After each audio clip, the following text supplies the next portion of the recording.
একটি ইউনিয়ন। আপনারা নদী সম্পর্কে জানেন, নদী সম্পর্কে বলাই আছে, নদীর এপার ভাঙে ওপার গড়ে, এই তো নদীর খেলা। সকাল বেলার ধনী রতি ফকির সন্ধ্যাবেলা। এটি আল্লাহ তাআলা প্রদত্ত বিধান।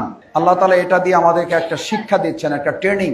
এখান থেকে যেন আমরা শিক্ষা গ্রহণ করি। এখনই আছে, এখনই নাই। সুতরাং আমি আপনি যেন অহংকারী হয়ে না উঠি। এই জন্য কবিরা এটা স্মরণ করিয়েছেন, নদীর এপার ভাঙ্গে ওপার গড়ে, এটাই নদীর খেলা।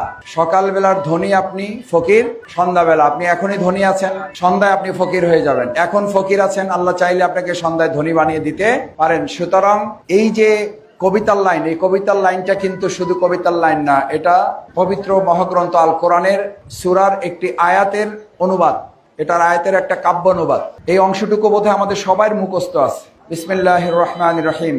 আল্লাহুম্মা মালিকাল মুলকি তুতিল মুলকা মান তাশাউ ওয়া তানজিউল মুলকা মিম্মান তাশা ওয়া তুইজ্জু মান তাশাউ ওয়া তুযিল্লু মান তাশাউ বিয়াদিকাল খায়র ইন্নাকা আলা কুল্লি শাইইন কাদির। আল্লাহ তাআলা বলে দিয়েছেন, রাজত্ব দেওয়ারও মালিক আমি, জমি দেওয়ারও মালিক আমি, জমি ভাঙিয়ে নেওয়ারও মালিক আমি, আবার যা ভাঙতেছে এটা জোড়াই লাগাই দেওয়ার মালিকও আমি। বহু জায়গা নদীর এমন অভিজ্ঞতা আপনাদের আমাদের আছে, ভাঙতে ভাঙতে হঠাৎ ওখান থেকেই আবার চর পড়া শুরু হয়েছে। আছে না নাই? আছে।